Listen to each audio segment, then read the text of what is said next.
안녕하세요. 사연을 부탁해입니다. 오늘의 사연을 소개하겠습니다. 결혼 후 첫 생일이 다가오자 남편이 말을 꺼냈습니다. 여보, 다음 주에 당신 생일이잖아.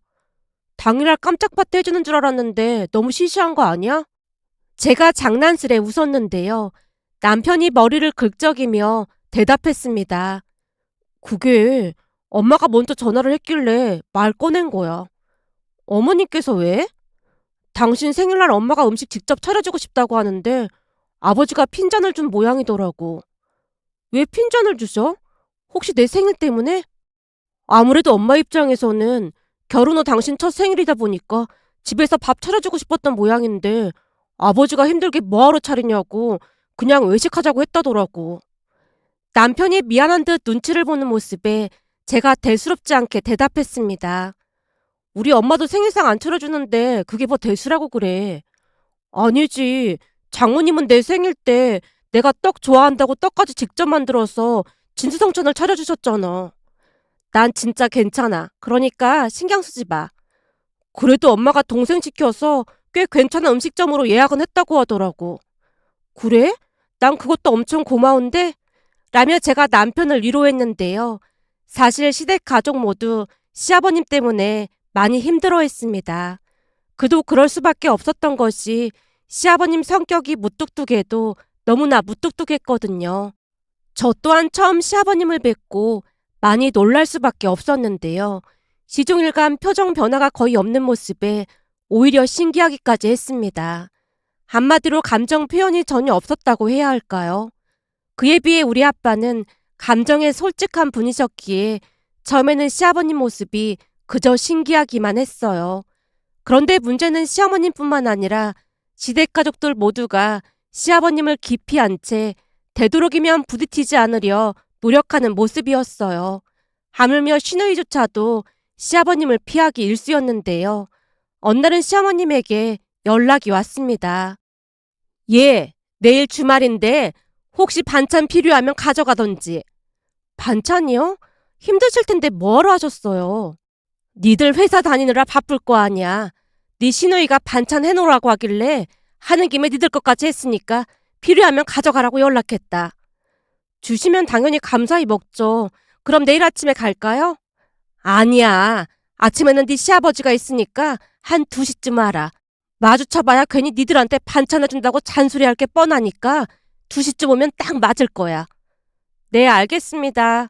라며 전화를 끊었고 다음날 시어머님이 말한 시간에 시댁에 갔더니 한 30분쯤이 지났을 무렵 아가씨가 문을 열고 들어오자마자 주변을 두리번거리며 물었습니다. 아버지 없는 거 확실하지? 아까 나갔어. 근데 아버지가 웬일로 주말에 나간 거야? 혹시 친구 만나러 가신 거야? 그 성격에 퍽이나 친구가 있겠다. 시어머님의 미간을 찌푸리며 짜증스레 말했습니다. 그럼 친구 만나러 간 게 아니면 어디 간 건데? 회사에 일이 있다고 잠깐 나가봐야 한다고 하더라고. 아버지도 참 대단해. 어쩜 몇십 년 동안 회사랑 집만 왔다 갔다 할 수가 있지?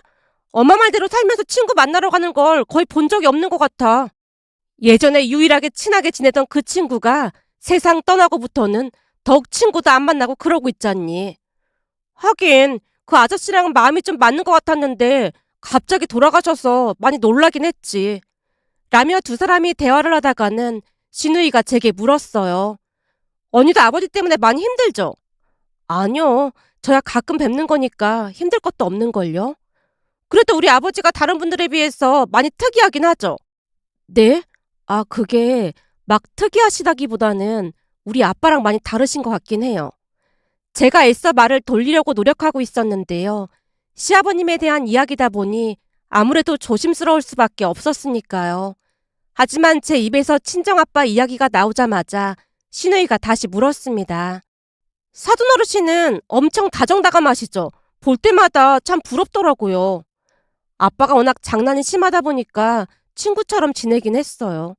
딱 그래 보였어요. 상견례 때도 계속 웃고 계신 모습 보는데 부럽더라니까요.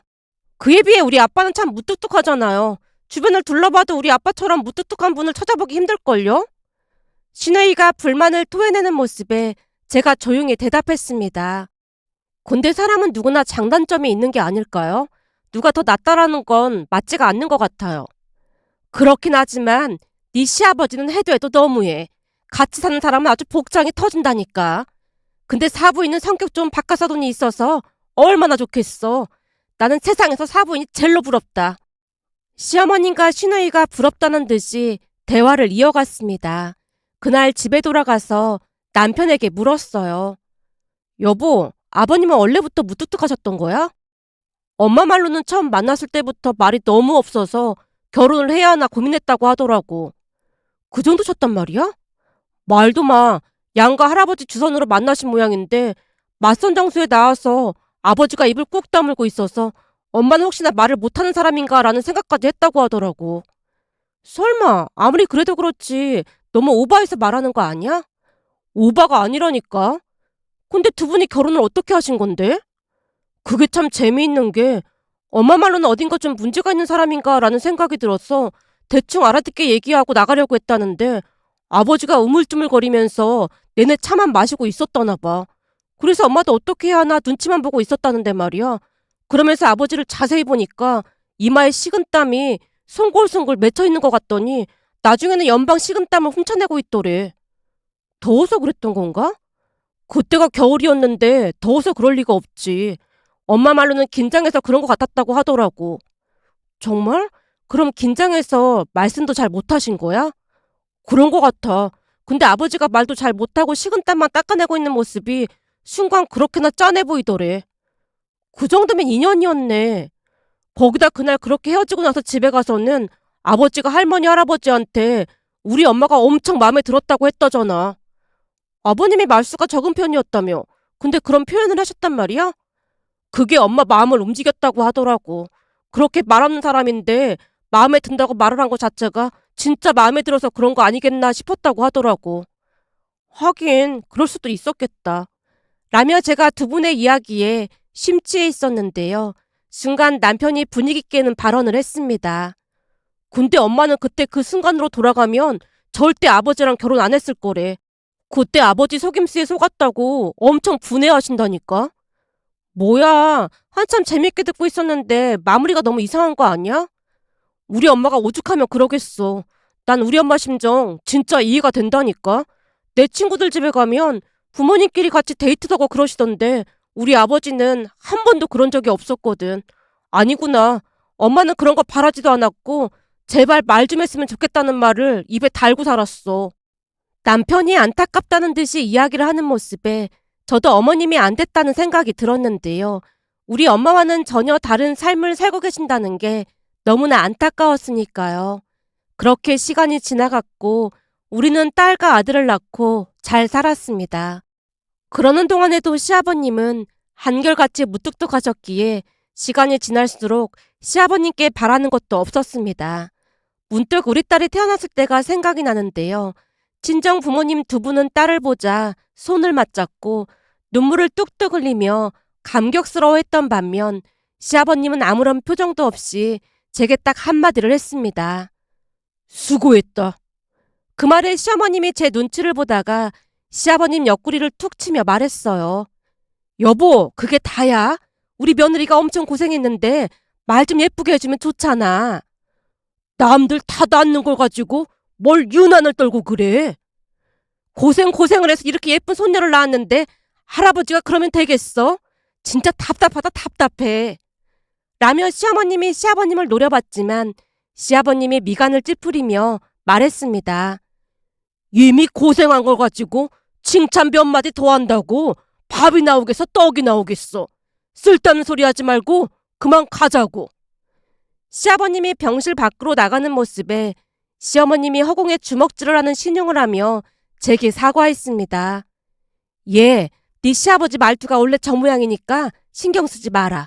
어쩜 평생도록 칭찬 한마디를 못한다니까. 아마 속으로는 엄청 좋아하고 있을 거야. 근데 표현을 잘 못하는 거니까 오해는 하지 말아라. 어머님, 저도 이젠 아버님 성격 웬만큼은 다 파악이 됐는걸요. 그러니까 걱정하지 마세요. 말만으로도 참 고맙구나. 그리고 이건 네 시아버지가 봉투에 넣어서 주더구나.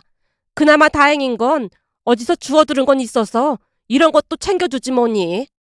시어머님이 제 손에 봉투를 쥐어줬는데요.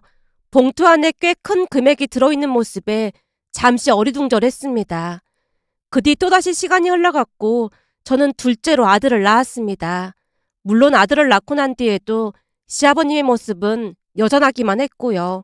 그나마 다행이었던 것은 시아버님만 제외하면 시어머님과 시누이와도 사이가 좋은 편이었기에 우리는 시아버님 몰래 만나서 자주 시간을 보냈습니다. 모든 것은 시누이가 계획했기에 시누이의 연락을 기다리곤 했는데요. 어느 날은 남편이 기가 막히다는 표정으로 물었어요. 당신은 우리 엄마랑 동생이 불편하지도 않아? 뭘 그렇게 자주 모여서 놀러 다니는 거야?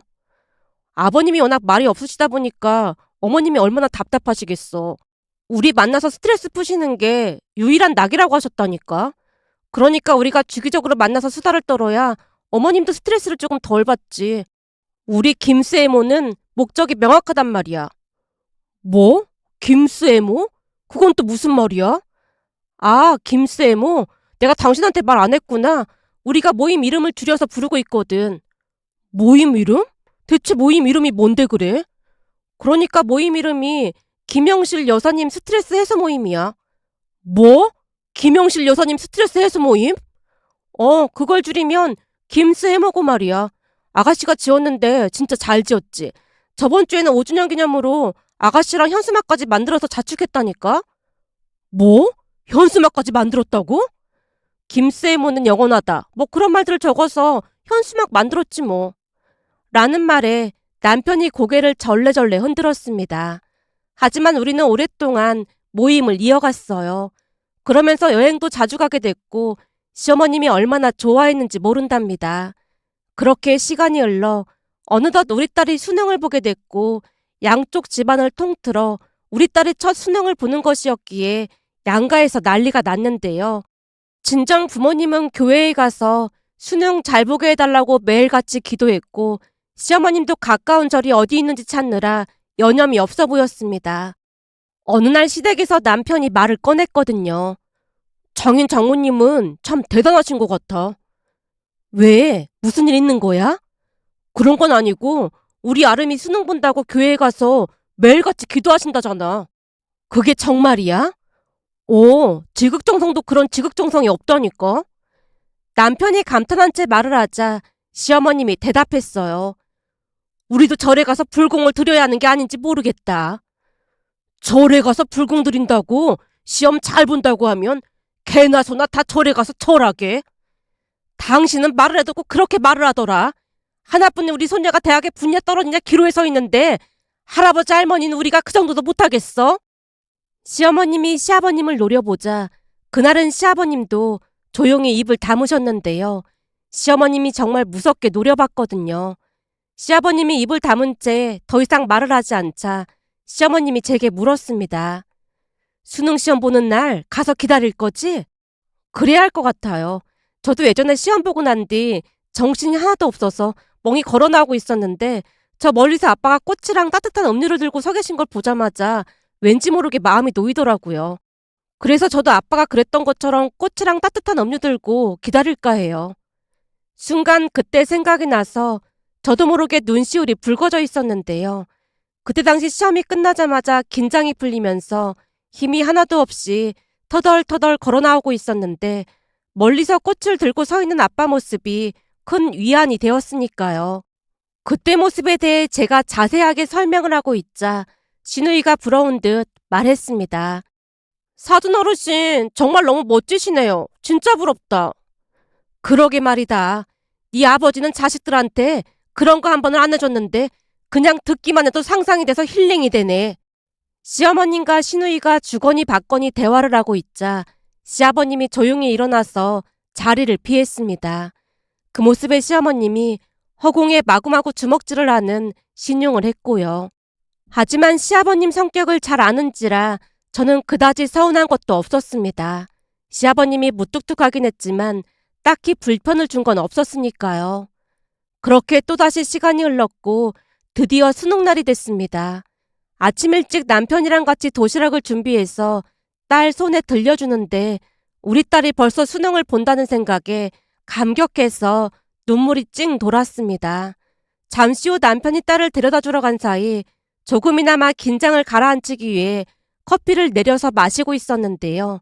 시어머님에게 전화가 걸려왔습니다. 예, 아름이는 잘 갔니? 네, 어머님. 그이가 데려다 주러 갔어요. 지금 이 와중에 이런 말 꺼내서 정말 미안한데. 시어머님이 말끝을 흐리는 모습에 걱정스러운 목소리로 물었습니다. 어머님, 무슨 일 있는 거예요? 내가 말이야, 그 인간 때문에 복장이 터져서 살 수가 없잖니. 네? 그 인간이라니요?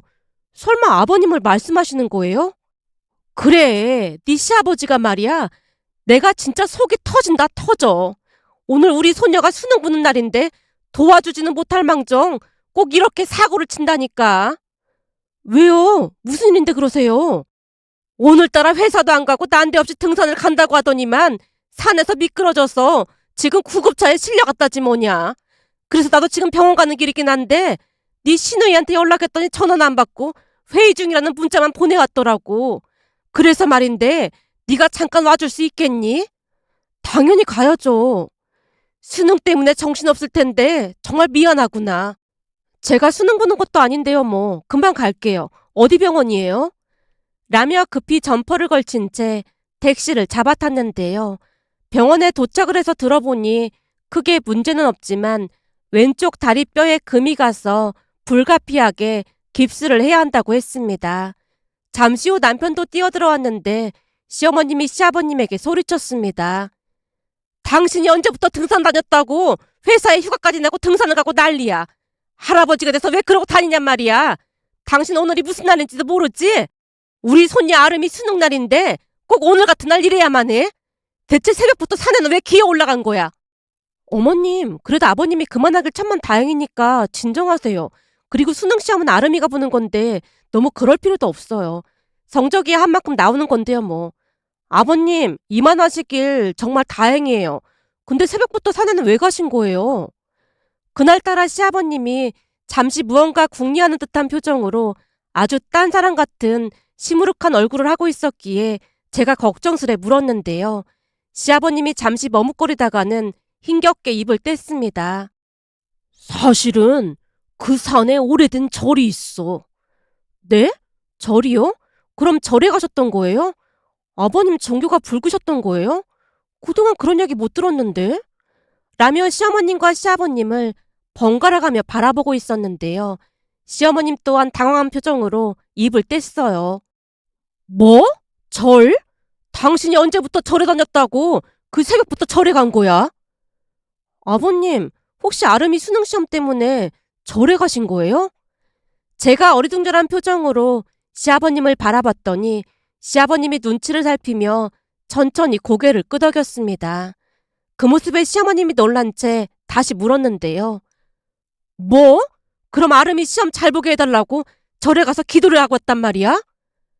그게 처음에는 교회를 가려고 했는데 교회는 사람도 많고 쑥스러워서 못 가겠고 사실은 내 친구 용우가 그 절에 있거든. 가만히 있어봐. 용우라고 하면 세상 떠난 당신 친구를 말하는 거야? 맞아. 내 하나뿐인 친구 용우 말이야. 혹시나 외로울까봐 용우 좋아하는 군것질거리 사서 가끔 들렸었거든. 그렇게 겸사겸사 갔다가 스님한테 우리 손녀가 수능시험 보는데 절을 좀 할 수 있냐고 물었더니 성심을 다해서 하라고 하시길래 매주 주말에 가서 절을 했던 거야. 그게 정말이야? 그럼 주말마다 새벽에 나갔던 게 절에 갔던 거란 말이야? 어찌나 놀라했던지 시어머님 동공이 커져 있었는데요. 우리 손녀가 나한테 얼마나 잘하는데 내가 해줄 건 없고 그거라도 해주고 싶어서 그랬어. 라며 시아버님이 어색한 미소를 지었습니다. 그 모습에 저도 모르게 울컥하고 말았는데요. 사실 시아버님이 많이 무뚝뚝해서 가족들이 다들 피하기 일쑤였지만 이상하게 우리 딸만은 할아버지를 많이 따랐습니다. 어느 날은 제가 딸에게 묻기도 했어요. 할아버지가 무뚝뚝해서 무섭지 않아? 아니, 할아버지 말투가 좀 무뚝뚝하긴 하지만 눈빛은 참 따뜻하시거든. 그래? 그걸 어떻게 알았어? 당연한 거 아니야? 외할아버지랑 좀 다르시긴 하지만 두 분이 나를 바라보는 눈빛은 똑같은걸? 그게 느껴졌단 말이야? 난 느껴지던데. 그래서 난 외할아버지만큼 할아버지도 좋아. 라는 말을 한 적이 있었거든요. 아마도 딸이 저보다 시아버님을 더욱 잘 파악하고 있었던 게 아닌가 싶었지만 그때는 그냥 신기하다는 생각만 하고 말았습니다. 하지만 딸의 말을 증명이라도 하듯 시아버님의 손녀 사랑은 참 대단하기만 했습니다. 한 달이 넘게 매주 주말마다 절에 가서 108배를 하셨다고 했으니까요. 그날 가족들 모두 큰 충격과 감동을 동시에 받은 채 넋이 나가 있었는데요. 곧 시아버님 입에서 더욱 놀라운 말이 새어나왔습니다. 저기, 내가 할 말이 더 있는데 말이야. 지금 내 다리가 이래서 도저히 갈 수가 없어서 그런데 우리 집 가다 보면 사거리에 꽃집이 하나 있잖아. 꽃집? 혹시 그 만두가게 옆에 있는 작은 꽃집을 말하는 거야? 그래, 그 꽃집 말이야. 내가 그 꽃집에다가 꽃다발을 예약해놨어. 뭐? 당신이 꽃다발을 예약했다고? 시아버님이 꽃다발을 예약했다는 말에 시어머님의 목소리가 한껏 높아져 있었는데요. 시아버님이 다시 말을 이어갔습니다. 그 꽃집에 가서 우리 손녀 이름을 대면 꽃을 줄 거야. 그거 받아서 우리 손녀 시험 보고 나오면 꼭 전달해줘. 할아버지가 직접 전해주고 싶었는데 다리가 이래서 갈 수가 없네. 할아버지가 못 가서 미안하다고 꼭 전해주고 공부하느라 수고했다는 말도 꼭 전해줘. 아버님, 정말 감사해요. 순간 목이 메어서 말끝을 못 맺고 울음을 터뜨렸는데요. 시어머님과 남편 또한 눈시울이 붉어져 있었습니다. 그날 시아버님을 대신해 꽃을 찾아서 딸이 나오기만을 기다리는데 감동의 눈물이 하염없이 쏟아져 나왔습니다. 잠시 후 시험을 마친 딸이 해맑은 표정으로 나오는 모습에 꽃다발을 안겨주며 말했어요. 딸, 이거 할아버지가 수고했다고 준비해 주신 거야. 직접 오고 싶어 하셨는데 문제가 좀 생겨서 대신 전달한다. 정말? 역시 우리 할아버지가 내 맘을 제일 잘한다니까? 딸이 꽃향기를 맡으며 한박 웃음을 지었습니다. 그렇게 얼마 뒤 시험 결과 발표가 났는데요. 평소 나오던 모의고사 성적보다 훨씬 더 잘 나오는 기적이 일어났고 단숨에 본가로 달려간 딸이 할아버지에게 말했습니다. 할아버지가 절에 가서 108배에서 나 시험 잘 본 것 같아. 그래? 성적 잘 나왔어? 시어머님이 기쁜 목소리로 물었고 시아버님도 딱히 말을 하진 않았지만 그 어느 때보다 표정이 밝아 보였습니다. 그 뒤 딸은 생각했던 것보다 더 좋은 대학에 들어갔습니다. 그 바람에 집안에 경사가 난 건 말할 것도 없었고요. 그러던 어느 날은 시아버님 생신을 맞이해서 다 같이 모였는데요. 생신 선물로 시아버님께 최고급 낚싯대를 드리자 시아버님이 놀란 채 외쳤습니다. 이게 뭐냐? 설마 이거 내 선물이냐? 네, 아버님 생신 선물이에요. 어머님께 물어봤더니 아버님께서 이 낚싯대를 그렇게나 사고 싶어 하셨다면서요? 이거 엄청 비싼 건데 너무 무리한 거 아닌지 모르겠다. 아니에요. 아버님 덕분에 아름이가 좋은 대학 들어갔는데 지금 이 낚싯대가 문제겠어요? 라며 제가 한박 웃음을 짓자 옆에 있던 딸도 거들었습니다. 맞아. 내가 좋은 대학 간 건 다 할아버지 덕분이라니까. 평소 내 성적 같았으면 그 대학은 어림도 없었거든. 근데 기적이 일어났잖아. 그러니까 이게 다 할아버지 덕분인 거지. 할아버지, 내가 대학에서도 공부 열심히 해서 나중에 취업해서 돈 벌면 낚싯배도 한 척 사줄게. 뭐라고? 낚싯배? 내가 들어보니까 진짜 낚시 좋아하는 사람들은 낚싯배도 한 척씩 가지고 있다고 하더라고. 그러니까 기대하고 있어. 알았지? 딸이 큰 소리를 치는 모습에 다 함께 박장대소를 했답니다. 그 뒤 딸은 열심히 공부를 했고 대학을 졸업한 뒤에는 대기업에 취업도 했습니다. 취업을 한 뒤에는 양가 할머니 할아버지께 용돈도 챙겨드리는 모습에 어찌나 기특한지 모른답니다. 문득 뉴스를 봤더니 오늘이 2024학년도 대학 수학능력 시험날이라는 말에 예전 일들이 주마등처럼 스쳐 지나가 이렇게 글 남겨봅니다. 오늘은 사연을 마치면서 그동안 열심히 노력한 수험생 여러분들에게 좋은 소식이 있길 그리고 행운이 깃들길 사연을 부탁해도 간절한 마음으로 기원하겠습니다.